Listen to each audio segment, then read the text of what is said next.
Vryspraak, 'n potsending wat Christelike lewenswaarde koppel aan Afrikaner vryheid. In vennootskap met die Vryheidsstigting en die Begrond Instituut ondersoek ons hoe ware vryheid in ons persoonlike lewens en gemeenskappe gerealiseer kan word. Vryspraak, dis die klank van vryheid.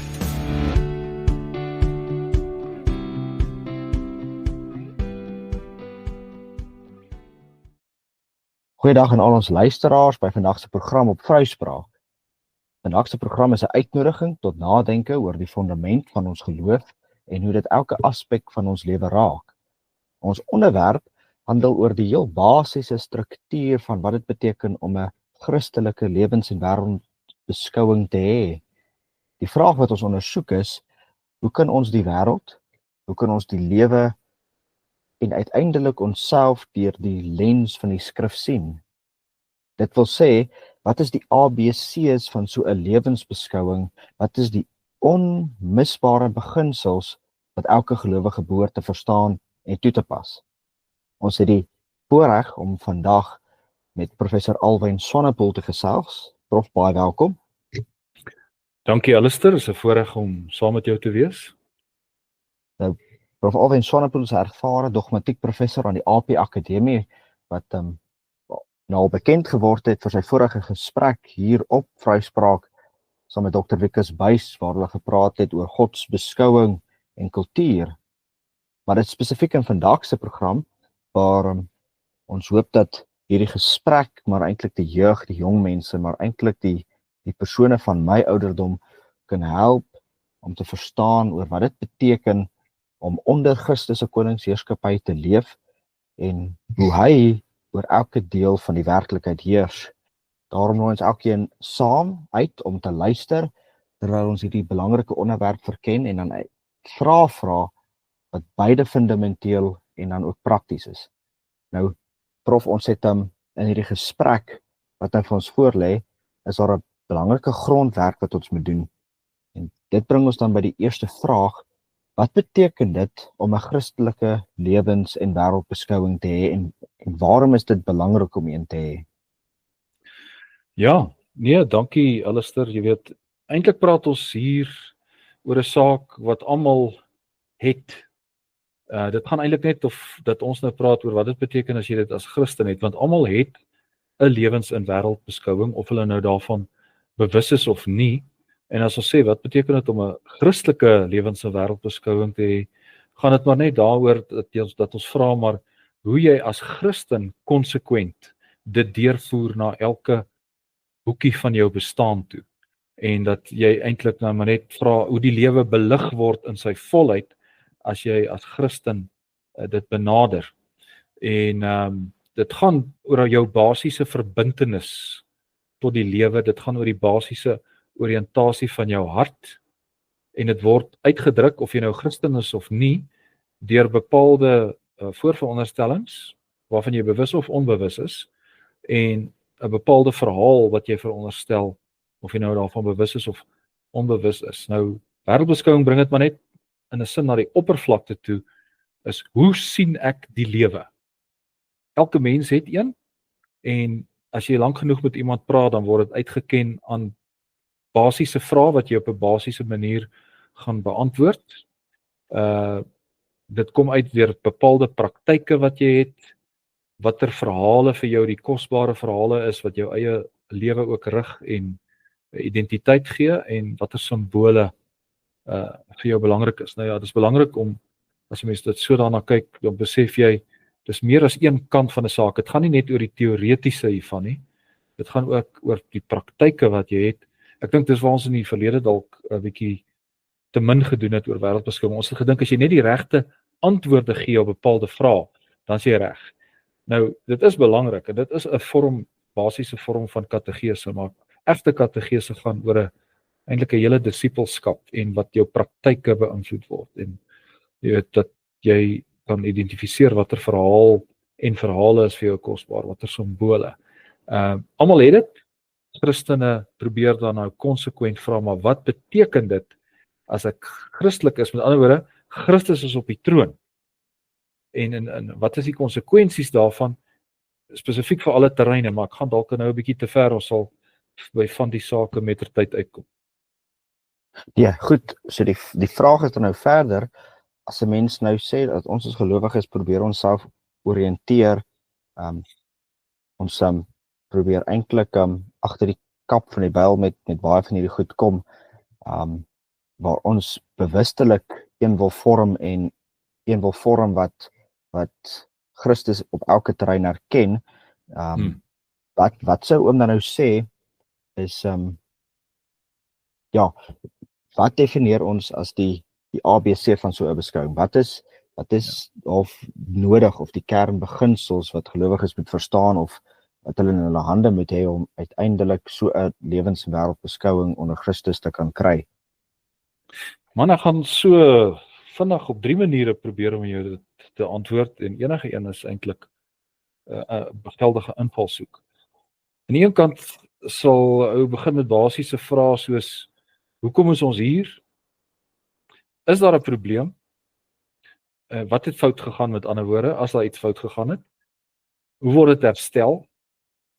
Wat is die doel van die mens? Waarop stuur alles af? En in die proses dan moet jy ook dan basiese vrae antwoord oor, jy weet, wie is God, wie is die mens, wie is Christus, wie is die kerk, wat maak ons met politiek en dis meer, dit vloei daaruit voort. Miskien kan ek dit probeer interessanter inklee deur te sê, ons is nogal redelik as Christene vinnig bewus daarvan as iemand wil praat van iets soos selfbeeld. Dan sal ons sê, ja, want jy kan nie van 'n selfbeeld praat sonder 'n godsbeeld nie. Maar as jy na een van ons gronddokumente kyk, belydenisskrifte soos die Nederlandse geloofsbelydenis, dan kan jy dit in 'n sin verduidelik om te sê, die Nederlandse geloofsbelydenis is 'n mini dogmatiek, maar hy antwoord basiese vrae oor jou godsbeeld, jou mensbeeld, jou Christusbeeld, jou verlossingsbeeld, jou kerkbeeld, jou politieke beeld en jou eindbeeld. En al hierdie beelde veronderstel mekaar as jy konsekwent is. Jy moet juist vra hoe die skrif jou help om dit konsekwent te verwoord. Maar dit uiteindelik bied 'n bepaalde beeld op die werklikheid ook. So jy kan hom van daardie hoek af benader. Of soos ek nou in die begin gesê het, dat jy basiese vrae vra oor, is daar 'n probleem? Wat is die probleem? Hoe word dit reggestel? Wat is die doel van die mens? Wat is die eindpunt? 'n Ander manier om dit te stel wat miskien 'n bietjie meer filosofies is, en dit geld dan natuurlik van enige groepering. Hulle moet basiese vrae vra. Hulle moet sê, wat is die opperste realiteit? Miskien moet ek net deur daai vraag gaan, as ek kyk aantoon hoe verskillende groepe dit beantwoord. Wat is die opperste realiteit? Hoe sien jy realiteit buitekant jouself? Wat is die mens? Wat gebeur met die mens na die dood? Is dit moontlik om enigiets te ken, en waarom is dit moontlik om enigiets hoegenaamd te ken? Hoe weet ons wat is reg en verkeerd? Wat is die betekenis van die menslike geskiedenis? En watter basiese lewensoriënterende verbintenisse gaan iemand aan om gestalte te gee aan hierdie basiese vraag? Nou, Christene antwoord die wat ek nou genoem het, jy weet, wat is die opperste realiteit, sal hulle sê, maar God is, dan sal hulle dit opstel teenoor diegene wat sê, nee, daar's verskillende gode. Nou, sommige sal dit nie vandag so hard sê nie, maar as jy 'n pluralistiese wêreld aanvaar, 'n plurale werklikheid, en jy hoor die woord plural, dan het jy eintlik klaar daarmee saamgesê, hier is polytheïsme aan die gang, met ander woorde veel godedom. En dan begin jy met gelykstelling en sê jy mag nie een verhef bo die ander nie, en uiteindelik verhef die staat hom bo almal, want hy moet nou al die godsdienste byvoorbeeld reguleer. Jy sou ook die volgende vraag kan vra, wat is die aard van 'n werklikheid buitekant jouself? Vandag sal baie mense sê, man, dis 'n klomp chaos, of party sal sê, dit's net in jou kop, of party sal sê, man, dit word maar gedefinieer deur die groep waarin jy is, hoe jy dit sien. En jy weet, Christene sal sê, nee, maar daar's 'n objektiewe werklikheid buitekant jouself, waarin ons mag deel en ten dele al hoe meer mag ken deur sy genade. Maar jy antwoord dit op 'n spesifieke manier, en dit het 'n effek hoe jy die lewe benader. Wat is die mens? Dit maak 'n verskil of jy sê, die mens is 'n slapende God, of hy's na die beeld van God geskape. Wat gebeur met die mens by sy dood? Jy weet, baie mense sal sê, jy word bloot vernietig. en jy moenie met allerlei krikke dit probeer versag nie. Ander sal praat van reïnkarnasie. En so gaan die Christen 'n unieke antwoord daarop hê. Is dit moontlik om enigiets hoegenaamd te ken? En as jy sê ja, as beeld van God is dit moontlik, gaan jy 'n ander antwoord gee as wat jy 'n lang proses van evolusie aanvaar. En hoe weet ons wat reg en verkeerd is? As jy God se openbaring as 'n regtig sy openbaring beskou, dan gaan jy vanuit sy wet en die ontvouing van die skrif 'n ander antwoord gee as iemand wat sê, ag, die groep definieer dit maar, of dit gaan maar oor wat vir jou goed voel op 'n bepaalde stadium, en wat weet jy nodig om sielkundig te oorleef. En as jy vra wat is die betekenis van die menslike geskiedenis, gaan jy anders antwoord as jy dink daar's 'n doel van God wat uiteindelik afstuur op die hemelstad, of as jy gaan dink is net 'n paradys op aarde en jy moet nou maar die situasie so werk dat jou nageslag beter daaraan toe is.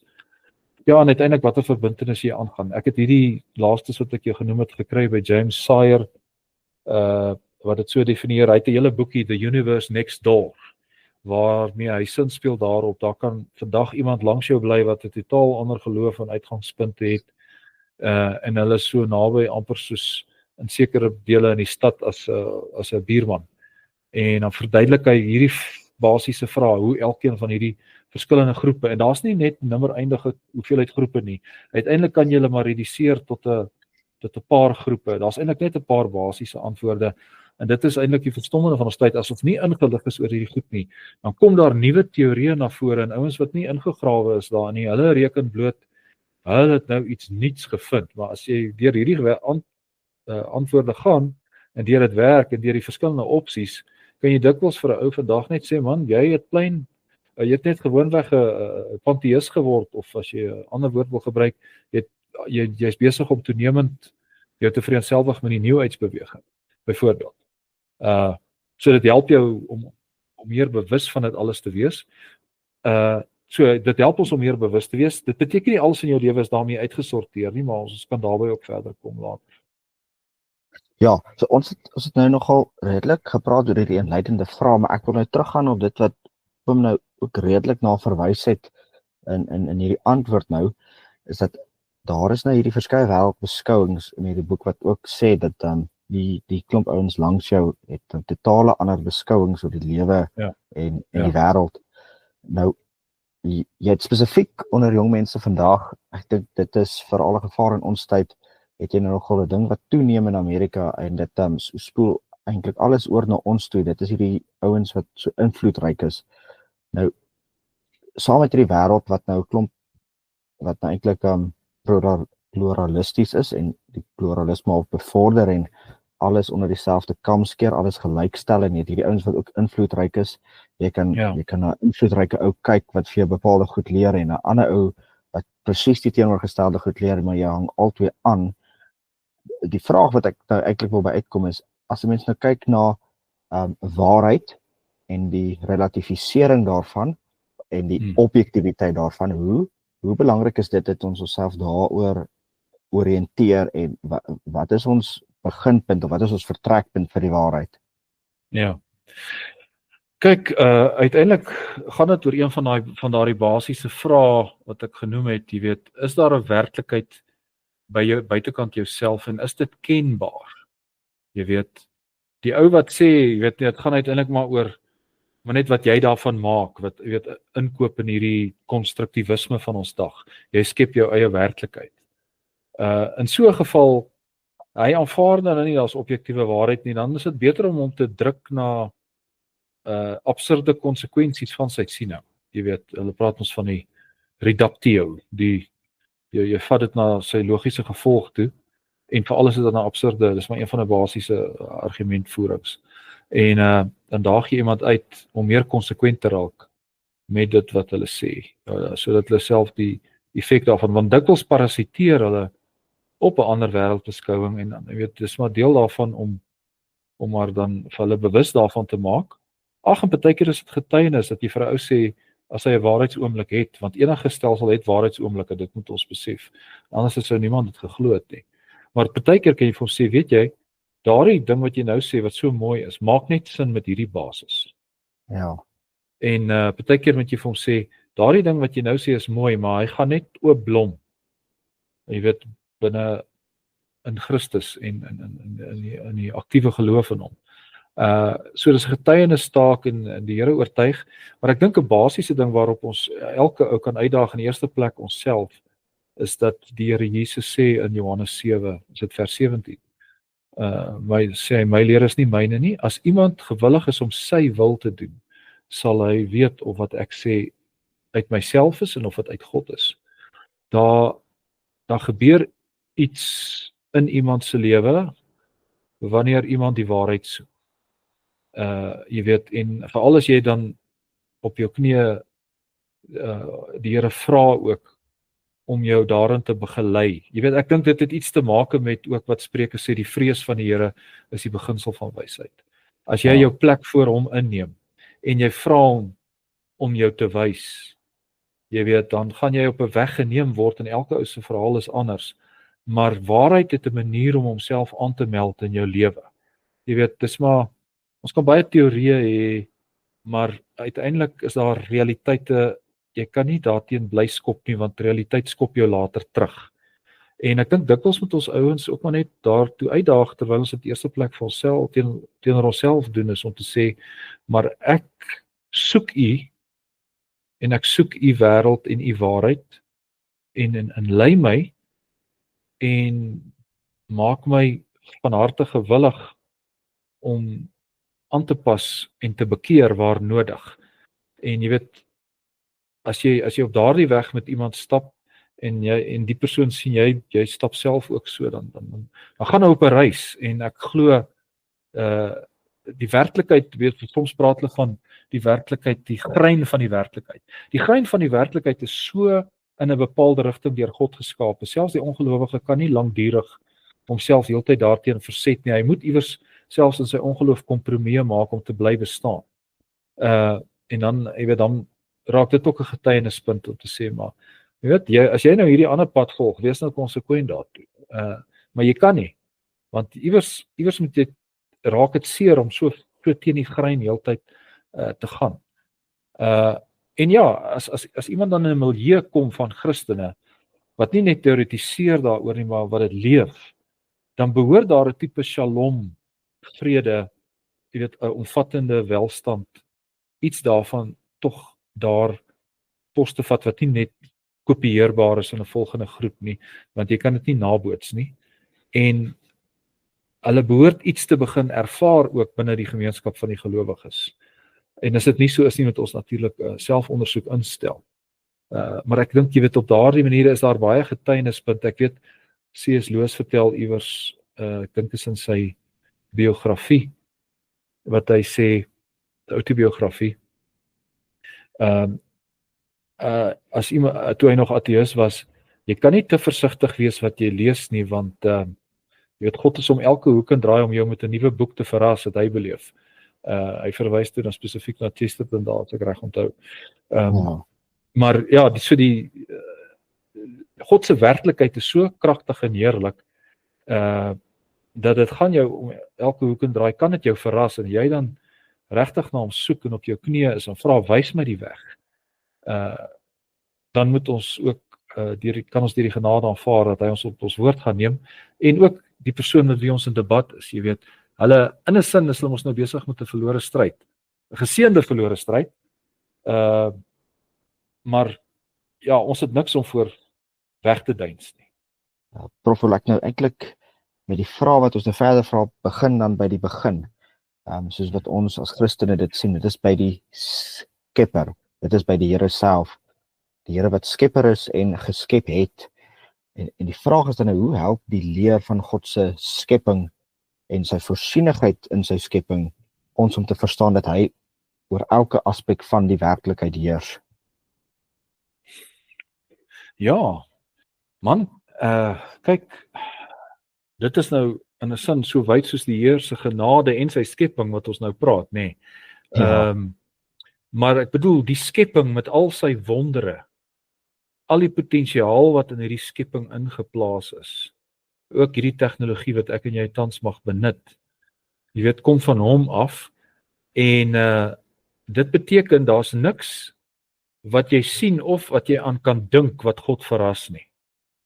En dit maak ook die werklikheid baie konkreet. En ek dink dis baie belangrik in 'n wêreld waar ons dikwels vandag dit kry, dat mense Christendom sien as so ietsie geestelik wat sweef bo die werklikheid. En dat jy daai tipiese ou dualisme het tussen jou sê nou maar jou Sondaglewe of jou binnekamerlewe en dan die harde werklikhede. Terwyl dit tipies is van die gereformeerde tradisie en 'n paar ander tradisies om te sê, nee maar wag so 'n bietjie. As hierdie skepping Godsinne is, dan gaan dit daaroor dat ons moet vra oor hierdie hele skepping as dit in beginsel deur Christus verlos is. En nou begin die rimpel-effekte. Hoe ver gaan hierdie rimpel-effekte uiteindelik? En dan beteken dit elke aspek van die skepping word ingesluit. En daar's niks wat onaangeraak word nie. En dan is die enigste vraag oor enige terrein waarby jy kom, enige tema wat jy bloot een vraag vra oor enige saak, tot eer van God of tot oneer van God. Die Christene wat so 'n bietjie in die filosofie is, sal partykeer praat van struktuur, rigting, onderskeid. Hulle sal sê, al die strukture wat daar is deur God gegee. Die enigste vraag is in watter rigting loop dit nou? Is dit iets wat reggetrek moet word? Of is dit iets wat reeds in lyn is met hoe God dit bedoel het om te wees? So, daarom kan jy van enige terrein dan vra 'n wettige terrein. Of enige iets wat hy geskaap het, is die rigting hiervan tot eer van God of tot oneer van God? En daarom kan jy met die hele werklikheid besig wees. Jy is nie net met die Here se sake besig by die kerk nie. Elke faset van die lewe waarby ons kom, is deel van sy skepping en wat ook dan uiteindelik verheerlik gaan word. En dat ons nou reeds mag besig wees met restaurasieproses in sy naam. En dan sluit ons met ander woorde weer aan ook by die kultuuropdrag wat ons in die begin van die skrif kry, dat ons dan nou weer dit met nuwe ywer toeëien, hoe ons bewerk en bewaar tot eer van sy naam. Ja, nou ek wil daarop verder gaan daar waar ons nou geëindig het met die kultuuropdrag. As 'n mens nou gekyk het na hierdie antwoord van oom oor die skepper en die skepping en die werklikheid, dan is die volgende vraag eintlik soos wat om die vraag geëindig het, hoe beïnvloed die Bybelse leer beeld van God ons siening van die mens en die mens se doel dan in die skepping? Ja, ek wil dit sommer dan aansluit ook, want ons het nie oor jou vraag oor die voorsienigheid nou regtig nog gepraat nie, maar dit sluit dan ook aan oor die mens se doel. So, as God hierdie werklikheid geskape het, en as hy in beheer is, dan beteken dit ook in sy voorsienigheid, sal hy alles ten einde laaste ten goeie laat meewerk. En intussen, dan gebruik hy ook hierdie aardse werklikheid ook, wat soms vir ons 'n jammerdal is, om ons te vorm vir die ewigheid, en soos ons uit die katekismes weet, dat ons dan weet dat ons al twee kante moet vashou, dat ons enerzijds dankbaar kan wees in voorspoed, en in teenspoed geduldig, maar dan nie maar net geduldig of 'n valse lydelikheid het nie, ons mag weet, dit werk uiteindelik ten goeie mee, en dit gaan dan oor die mens se doel ook, want God het ons geskape, dinge eindig nie in hierdie lewe nie, hierdie is vir ons elkeen die unieke poort, wat hy vir ons geskape het na die heerlikheid toe, en ons is juist veronderstel om gevorm te word, en jy weet, as hy bekende fliek, is dit Gladiator of waar, wat hy op 'n stadium sê, selfs as heidene, what we do now echoes in eternity. Wat ons hier doen, echo in die ewigheid, dan is dit 'n oomblik van waarheid, want ons hoef nie tyd en ewigheid uit mekaar te dink nie. So, hy gebruik dit om ons te louter en te vorm, al is dit soms deur vuur heen dat die goud openbaar kan word, met die doel om ten volle aan sy heerlikheid deel te neem, maar dan as beeld van God. En jy weet, dis een van daardie woorde wat ons so maklik gebruik, maar dis 'n asembenewende stelling. Besef ons wat ons sê, jy is geskape na die beeld van God. Dis die alternatief ook op die transhumanisme van ons dag en allerlei nuwe maniere wat self wil goedjies word of God speel. Maar ons moenie omdat ons hulle kritiseer daarvan wegdeins om te sê, maar besef jy wat God besig is om van jou te maak? Jy weet, dit gaan ons verstand te bowe en ek dink ook dit maak dat ons anders met mekaar omgaan. Ook as jy met iemand anders te doen het, nie net van jou eie volk nie, maar van 'n ander volk. Hier is iemand wat potensieel eindig in, soos Loos dit gestel het, in 'n afgryslike werklikheid, 'n nagmerrie, of in 'n heerlike gedaante wat, as jy daardie persoon vanuit die ewigheid nou kon sien, sê Loos, sal jy byna aan die versoeking wees om op jou knieë te gaan voor die persoon. Jy is een van die twee kante toe op pad, elke mens. En as jy dan sê jy is beeld van God, dis ondenkbaar waar dit gaan eindig. Weliswaar sal daar altyd die skepping wees, die skeiding wees tussen die skepper en sy skepsele. Ons sal nooit aan die kant daardie lyn kom nie, ons wil ook nie. Maar ek bedoel, wat verstaan ons uit die skrif uit as ons woorde hoor soos dat Christus hom nie skaam om ons broeders te noem nie, en dat ons gelykvormig word aan die beeld van sy seun, en Christus is die beeld van God, ons word gelykvormig aan die beeld van sy seun. Dit is, ons kan maar net begin stamel daaroor, oor wat dit beteken. Ons is regtig in so 'n geseënde posisie as kroon van die skepping, om as onderkonings in hierdie wêreld te heers in sy naam, nie te domineer in die negatiewe sin nie, maar heerskappy te voer en 'n fantastiese werklikheid te ondersoek en te onderneem, elkeen met unieke gawes in mekaar te waardeer in die proses. Dis belangrik dat ons miskien op hierdie punt ook sê, weet, ons praat oor wêreldbeskouing, party ons kan dan dink, wat se teoretiese konstrukte is dit nou hierdie? Maar dit gaan eintlik daarom te sê, daar is nie 'n beter beskouing van die werklikheid nie. Daar is nie 'n beter voorstelling van die werklikheid wat jou meer kan aanvuur om voluit te lewe tot eer van sy naam, as jy hierdie wêreldbeskouing. Ja, nee, regtig, dit is uitstekend. Ek het 'n groot waardering. Dit is nou hierop waar oom nou eintlik baie keer verwys het na die Here en die mens, of die mens en die beeld van God. Is die vraag dan nogal, wat leer die beginsel van Christus se koningskap vir ons oor die verhouding van hierdie twee plekke, die plek van geloof en die plek van die wêreld?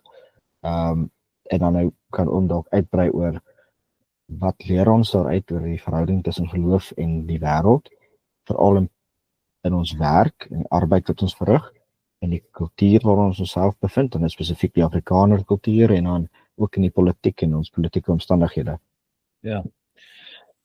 Ja, nee man, kyk, dit gaan daaroor oor die basiese vraag wat 3-jarige verbondskinders beter baie keer kan beantwoord as iemand wat in die parlement sit, en dit is wie sit op die troon. Want ongelukkig, jy weet, in 'n staatlike opset en in verstaatliking kry jy dit dat die staat homself die reg van die troonposisie inneem, en ek gebruik altyd hemelvaart as voorbeeld om te sê, hemelvaart, as jy mooi daaroor dink, kan ons verstaan hoekom dit die eerste vakansiedag is wat in ons land of in Suid-Afrika geval het, want hemelvaart sê vir jou wie sit op die troon. Maar nou, as dit nie erken word nie, as dit nie meer oop in die openbare terrein gevier word nie, wat dan gebeur is, iemand anders sluip siekies na die troon, en dis dikwels die staat. So jy kry 'n hemelvaart van die staat. En nou kyk die staat van bo af neer, ook op die sogenaamde godsdienstigheid van mense, en hulle moet dit nou reguleer, maar in beginsel dan het hulle nie meer duidelikheid, wat beteken dit as nie die staat nie, maar Christus op die troon is nie. Jy weet, want dan trek alles skeef. Maar as ons sê hy is op die troon en dit is oor die hele skepping, die verlossing sweef nie bo oor die skepping nie, dan gaan dit daaroor uiteindelik dat ons ook in die praktyk mag vra hoe hierdie hele werklikheid dan onderwerp word aan die koningskap van Christus. Weliswaar nie deur revolusionêre dade nie, maar deur die getuienis van die kerk heen wat mense se harte verander. Maar kom ons sê nou, iemand in 'n regeringsposisie kom nou tot bekering of erken die koningskap van Christus of al hoe meer prominent. Dan moet hulle ons begin vra, maar wat is die implikasies hiervan? Nie net vir die kerk nie, maar vir die werk, vir die werkskultuur, vir die werksetiek, vir elke terrein.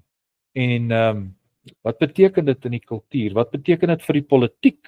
En soos ons in NGB artikel 36 dan bely, uiteindelik is die ideaal dat beide die koning en die profeet onder die gesag van God sal wees, onder die gesag van Christus, want jy sien, hulle het Ou en Nuwe Testament saam gelees, en hulle het geredeneer, maar dan kan jy vandag nog steeds uit die Ou Testament afleidings maak, as die koning in die Ou Testament onder die gesag van Christus gestaan het, van die Here gestaan het, dan beteken dit ook in Nuwe Testamentiese taal moet ons sê, maar uiteindelik moet ook regerings onder die gesag van Christus wees en dit erken.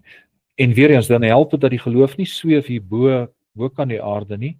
Dis baie konkreet, en kan ons ook sê vir diegene wat ons sê, nee, kyk maar ons moet nou, jy verstaan nie, jy moet nou die private terrein is nou vir die geloof, maar nie die openbare terrein nie. En ons wil nou nie 'n tipe kalifaat later hê nie, want dis waarna toe jy nou beweeg. Maar wat diegene nie besef nie, is die openbare terrein is nooit neutraal nie. So, dit is nie 'n neutrale terrein as jy nou daar nou nie Christus erken en bely en sy eer soek nie. Al wat gebeur is, daar sluip afgode en duiwels na die troon toe, en hulle heers in elk geval. So, die belangrike vraag is dan, jy weet, is Christus koning? En dit bring ons ook na die ou vraag toe terug. Jy kry soms die idee, mense wil Jesus Christus as verlosser hê, maar nie as koning van hulle hele lewe nie. En dit kan nie. Hy is koning, profeet en priester vir ons, en onder heerskappy van sy gees word elke van ons ook koning, profeet en priester op elke terrein wat ons waar ons leef en beweeg tot eer van sy naam. En daarom moet ons vra wat die implikasies is vir sy koningskap op elke terrein. Nou, om het nou nogal gepraat oor van die uitdagings wat ons het in die openbare lewe en in die private lewe. Ek dink dit is ons kry daai wat om verduidelik het presies in ons volkslewe die gedagte dat Christus in die binnekamer aanbid kan word, maar in die werksplek nie aanbid hoef te word nie, in die kultuur in die kulturele lewe nie aanbid hoef te word nie, en ook eintlik dit spoel eintlik selfs oor tot 'n mens se kinders, nie dat die kinders moet eintlik net leer van die Here in die huis, maar buite dit is dit eintlik nie nodig nie, en so ook kry jy die geweldige sekulêre ongelowige skole. Nou as 'n mens nou eintlik ouens wil handvatsels gee oriëntering daarvan, hoe sou mens dan nou te werk moet gaan met 'n kultuur of 'n land wat geweldige klem plaas op dat jy godsdienstvryheid het, en daai godsdienstvryheid wat jy het beteken eintlik godsdienstgelykheid. Wat sou oom daaroor sê? Ja, kyk, iewerster moet jy dan maar 'n gebied begin die konsekwensies daarvan meer konsekwent toepas, en jy weet, met die hoop dan dat dit 'n kragpunt is wat van daar af uitkring verder, en elke persoon ook maar net aanmoedig. Jy weet, almal van ons het op sekere plekke waar ons stuit, of wat 'n deurbraak nodig het, en as daai deurbraak eers kom, dan is daar sommer 'n klomp ander goed wat ook oopgaan. Jy weet, so ons moet almal mekaar net heeltyd aanmoedig om te sê, maar wees konsekwent in jou geloof, en weer eens, jy weet, ons lees ons nou dikwels in die Ou Testament van die Israeliete toe hulle in die land Kanaan kom, hoe hulle begin kompromieë maak het, en dan begin die vyand oor hulle heers. En dis vandag nog so, in ons persoonlike lewe, en ook meer in ons onmiddellike lewens van gesin, kerk, in volk, dat jy 'n kompromie op 'n sekere ding aangaan en dan begin die dinge vassit. En dan moet ons mekaar maar moedig, waar die hakpunt ook al is, om deur te breek in die naam van die Here. En partykeer as daar dan so 1 of 2 deurbrake kom, man, dan jy weet, kan dit sommer drasties beter gaan, en dan is jy gereed om 'n volgende vraag en 'n volgende vraag te vra. Ons hoef nie te weet hoe alles uitspeel nie. Ons moet net eers weet wat die eerste tree en die volgende tree is, en jy weet, onder sy genade bly vra wat is volgende, en dan kyk 'n ou later terug en jy sien, jy weet, hoe die lewe se avonture vir jou ontvou het. Ja, nee, ek dink wat sê, die dat 'n mens konsekwent moet wees, die dat 'n mens uiteindelik konsekwent moet handel, is eintlik ook daar's 'n saak uit te maak dat 'n mens uiteindelik dan net gehoorsaam moet wees aan die Here. Ja. Nie in die binnekamer nie, ook op elke lewensterrein. Daar waar jy waar jy jou voete en jou lewe jou vat, daar is jy mens gehoorsaam aan die Here. En Dis hy. En dan sê jy sommer die eerste stapie ook weg van die liberale idee af, want die liberale teologie het 2 basiese kenmerke. Die een is, dis net die innerlike wat tel, en die tweede ene is, ons is nou verby die Ou Testament. Ja. En jy weet, maar die Ou Testament help dit vir jou om dinge konkreet te maak. Nou ja, jy kan verkeerd gaan met die Ou Testament as jy die Ou Testament nie in Christus lees nie. Dis baie belangrik dat jy die Ou Testament in Christus lees. Maar dan jy 'n hele Bybel wat jou oor soveel fasette van die dag kan help om te dink, en daardie ding van wat dan in die innerlike is, dit moet natuurlik in die innerlike begin. Maar dit bly nie by die innerlike nie, dit sprei uit na elke uithoek van jou lewe. Ja. Nou, hier waar sy eintlik meer gepraat het oor eintlik 'n gelowige se kom ons sê se optrede, se lewenswyse, se gehoorsaamheid.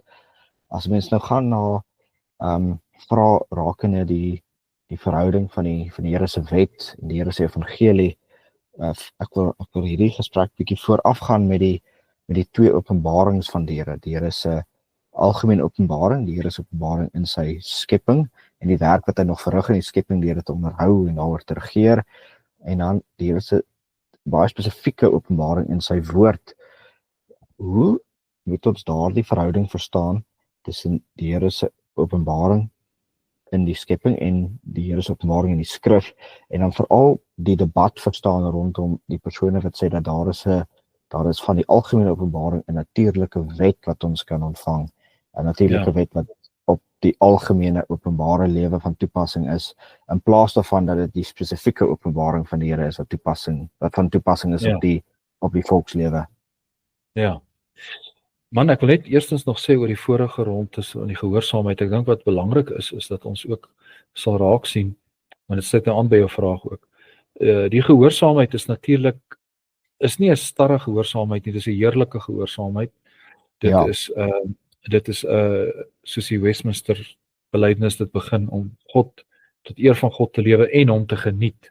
Met ander woorde, daar's soos ek gesê het, daar's avontuur en daar's genot. Daar's 'n verlustiging, die woord wat die psalmiste gebruik is dikwels die verlustiging, nê. So daar's 'n verlustiging in hierdie dinge. En so jy is op 'n avontuurtog. En ja, om dan aan te sluit vir jou, die avontuurtog sluit in hierdie hele skepingswerklikheid wat die Here vir ons gegee het, sodat ons mag sê hierdie is my Vader se wêreld. En jy het nog die besondere openbaring ook, omdat ons 'n gesonde gevalle werklikheid het, is ons maar partykeer het ons 'n bril nodig om duideliker te sien. Maar ons moet ook daarop let dat die NGB praat van op 'n stadium as die NGB praat oor die algemene en die besondere openbaring, dan praat hy daarvan die algemene openbaring, dis duidelik, en dan sê hy van die besondere openbaring, dis nog meer duidelik.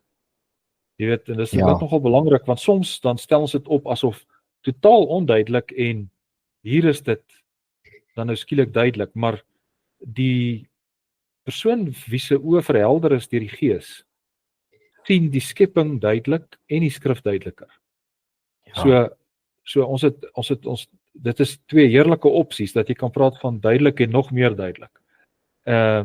En ek dink ons moet daarvan meer werk maak, jy weet, om mekaar daaraan aan te moedig, hoe heerlik die skepping alreeds is, en dat selfs heidene soms vir jou tot ons skaamte iets kan leer van wat duidelik in die skepping is. Die belangrike, dink ek, is om die twee nie teenoor mekaar op te stel nie. Die openbaring van die skepping en die openbaring van die skrif veronderstel mekaar. Die een veronderstel die ander. So as jy dit begin hanteer op 'n manier wat die een sonder die ander een hanteer word, ek dink dan is dit 'n teken, iets is nie heeltemal in plek nie. So ons kan ons verlustig, want alles wat in die natuur is, staan nie in die Bybel geskrywe nie, maar alles wat in die Bybel geskrywe is belangrik vir ons om nog meer duidelik te wees oor die dinge wat ons nie uit die natuur van self sou kon aflei nie. Maar ek sou heeltyd aanmoedig om te sê, laat die een die ander een veronderstel. Dis eintlik 'n basiese uitgangspunt in goeie teologie, dat jy dikwels 'n omdat teologie beoefen. Met ander woorde, dat jy baie keer nie net vra, nou weet, hoe bots hierdie twee goed te mekaar nie. Jy moet sê, hoe is beide hierdie sake wat waar is die een waar omdat die ander een waar is, jy weet. Ek dink net dis oor die algemene gesonde teologiese uitgangspunt, en ook met betrekking tot die algemene en die besondere openbaring, dat jy sal vra, jy weet, omdat die een waar is, wat impliseer dit van die ander, en hoe veronderstel hulle mekaar? Ja, nee, dit maak baie sin. En ons is nou by die vraag oor die Here se besondere openbaring en sy algemene openbaring. Nou, ek wil Prof net weer verder vra op dit wat Prof nou reeds geantwoord het. As 'n mens kyk na hierdie twee openbarings van die Here, en Prof het nou baie mooi gesê, die een veronderstel die ander. Hoe lyk dit in die toepassing daarvan in 'n mens se volks- of kulturele of sosiale lewe? Hoe in watter een moet ons vashou? Moet ons aan beide vashou, en hoe lyk dit as ons daaraan vashou? Man, ek dink, jy weet, dit is belangrik dat ons dit dan sal sien, met ander woorde, ons leef in 'n fascinerende werklikheid, en elke nuuskierige mens sal aanmoedig om te sê, maar fors na onder leiding van sy gees, jy weet, en bring jou aha oomblikke na die tafel, en dat ons by mekaar kan leer, en wees daarvoor oop dat jy oor die natuurlike openbaring soms selfs by mense kan leer wat jy dit nie verwag het nie. Kyk, sendelinge oor die algemeen ook, die bietjie wat ek nou maar daarvan weet, sal dikwels vir jou sê, jy weet, as jy nou na 'n vreemde gebied toe gaan, jy gaan nie daarna toe om te sê, luister, kyk, nou vee ons alles van die tafel af, en nou begin ons op grond van die skrif nie. Want baie keer daardie op grond van die skrif is ook maar gelaai met bepaalde voorveronderstellings, en wat ook maar die toets van die tyd en die eeue nodig het. Maar wat sendelinge dikwels doen is, wat ek vroeër ook al genoem het, hulle sien iets moois in 'n bepaalde kultuur, maar dis nog nie reddend van aard nie, maar in die skepping maak dit sin. Kom ons sê, 'n goeie verhouding tussen 'n man en 'n vrou. Tussen die ander, jy weet, staan dit uit. Dan moet hulle baie keer sê, hierdie mooi ding, jy sien is mooi, maar kom ek sê vir jou, jy het hierdie basis nodig om sin te maak hiervan. Of aan die ander kant, baie keer te sê, as jy hierdie mooi ding wil hê, hy moet behoorlik oop blom. Jy weet, dan gaan jy dit in Christus moet verstaan en waardeer. So dis baie keer basiese benadering, soos wat ek het verstaan, wat sendelinge doen, is, jy het nie sommer 'n blote luukse waar jy nou die eerste maal nou daar kom, waar niks gekonstrueer is nie. En natuurlik is daar voor die hand liggende goed wat sonde is, en eerste ook hanteer moet word. Ou moet maar 'n hiërargie ook opstel van wat hanteer moet word, as jy nie alles gelyktydig kan doen nie. En jy moet natuurlik ook soek vir die deurbrake, die punte van deurbraak. As hierdie ding eers geval het, dan skuif baie dinge oop. Ek meen, dit geld van elkeen van ons se persoonlike lewe ook. En dan, jy weet, en dan die God se skepping geniet, en raak te sien dat hy ons daar geplaas het om dit tot eer van sy naam na te vors en te beheers en te geniet.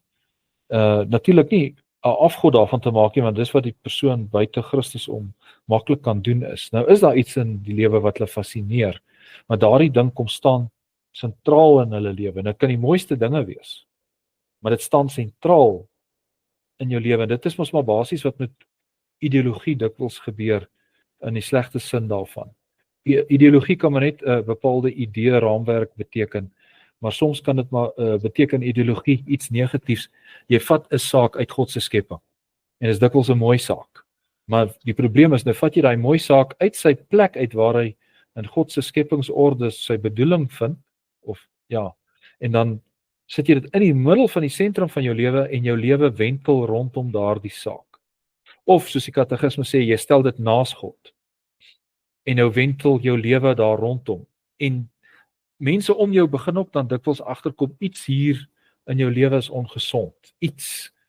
Ons is so gemaak, jy weet, as goed nie is waar dit behoort te wees nie, dan begin dit wys op verskillende vlakke. En ek dink selfs die heidene kom baie keer agter, jy weet. Maar natuurlik kan jy nie net as 'n enkeling nie, maar as 'n groep baie keer in 'n kollektiewe illusie beland. En dis nou waar die getuienistaak kom, en ja, jou getuienistaak kan in hierdie wêreld ook lei tot martelaarskap. Maar God het dit al dikwels beskik in die geskiedenis dat martelaarskap is dan daar en jy ly vir die waarheid, maar omdat die dood nie die einde is nie, maar die begin is, maak dit van die Christen meer as 'n oorwinnaar, en God het die manier om dan ook tot oordeel te kom oor hulle wat sy oogappels aangeraak het. En dan bring hy ook oordeel daar wat dit gedoen is, en dit kom nie sonder meer skotvry nie, en dikwels, soos hulle dan die bekende uitdrukking gebruik, was die bloed van die martelare die saad van die kerk, en dan kom die deurbrake, en ja, ons het dan nodig om, waar ons ook al doenig is, jy weet, in hierdie algemene openbaring, te vra vir die Here ook vir die aha oomblikke, want ek glo dit word ook gegee deur sy gees, en ons, veral daar by jou punt, jou besondere talent is, jy hoor dit dikwels by gelowiges, dan sal hulle vir jou sê, hulle het hierdie lig het vir hulle opgegaan oor 'n saak, en dan gee hulle aan die Here die eer, en dan het hulle sommer 'n saak ontsluit in daardie veld of beroep waarin hulle is. Jy weet, daar het 'n deurbraak gekom, 'n bevrydende oomblik, wat hulle aan die Here die eer gee, en ja, die hele werklikheid is heerlik, en met ander woorde, daar's hoeveel verhale en stories en getuienisse wat vertel kan word, waarin daar avontuur saam met die Here gegaan is om te heers oor hierdie skepping en om deurbrake te bewerkstellig. Ja, nee, regtig baie dankie oom. Ons is nou by die laaste vraag, en dit is nou eintlik dis ook 'n stewige vraag. Hoe help Christus se vervulling van die wet ons om te verstaan hoe ons as gelowiges vandag gehoorsaam aan God moet lewe? Daardie verhouding van vervulling van die wet van die Here, maar die wet van die Here bly nog steeds van toepassing. Ja. Kyk, ek dink om 'n eenvoudige antwoord is, ek dink dis juis in Christus wat ons help om enerzijds nie wetties te wees nie, en anderzijds nie wetteloos nie. Wetties in die sin van dat jy dit nou op jou neem, jy weet, om God se wette hou, en jy plaas 'n las op jouself wat jy nie in staat is om in jou eie krag te dra nie, en jy doen dit ook aan ander, en daar's nie 'n vreugde in God se wet nie, so dis daai knersende gehoorsaamheid, kners op die tande, byt op die lippe, maar ons is gehoorsaam, maar enigiemand kan sien, is nie vreugde nie, is altyd opvallend, nee, van die psalms, om telkens te verneem hoeveel vreugde daar in God is, in die verlustiging.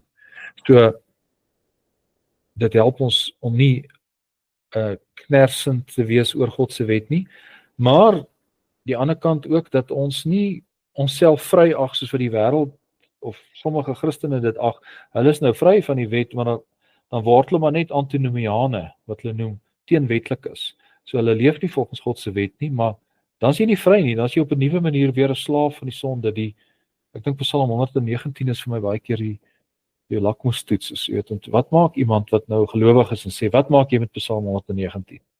Wat so liries is oor God se wet. En as Christus dan vervul het, dan beteken dit hy dit in ons plek vervul. Hy het ons verhouding met die Vader herstel, hy het versoening gebring, Hy het nie net versoening gebring nie, hy het bekragtiging deur sy gees gebring. Jou hart is vernuwe deur die gees, en die gees wat in jou hart klop, in die nuwe hart, wat gebeur met daardie hart, as daardie hart nou die wet van God hoor? Hy bokspring, hy resoneer.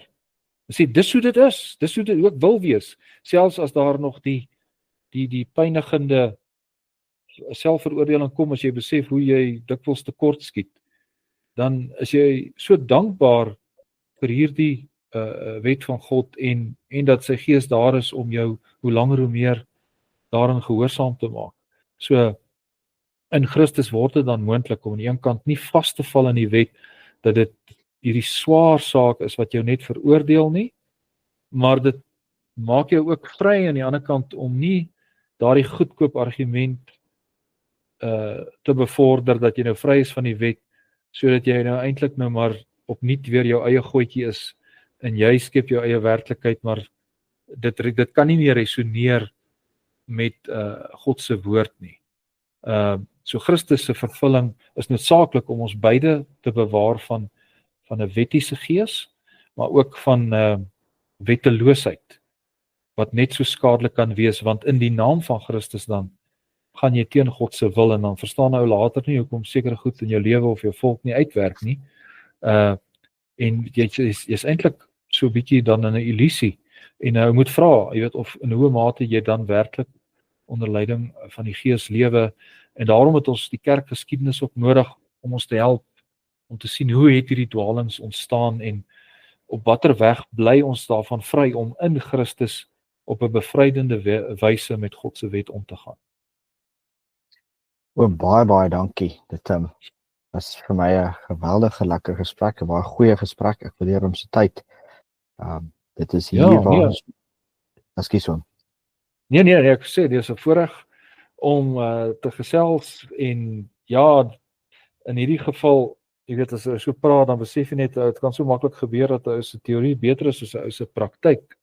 Maar mag dit wees dat hierdie goed wat ons hieroor gesels in elkeen van ons se lewe al hoe duideliker gestalte aanneem, want ons het nodig, jy weet, om in ons dag soos Daniel en sy vriende so te leef dat te midde van die ander die ouens kan beleef, maar hier's iets wat uitstaan.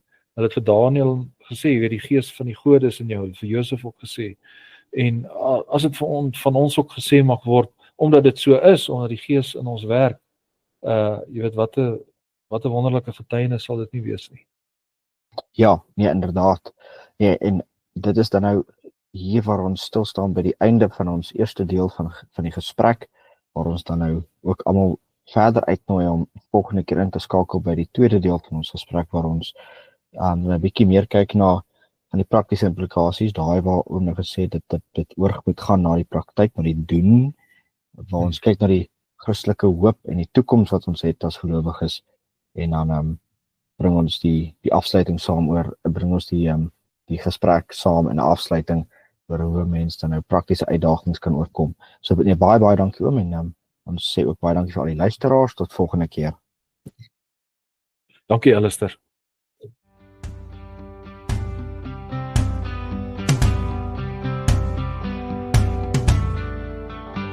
Vryspraak, 'n potsending wat Christelike lewenswaarde koppel aan Afrikaner vryheid.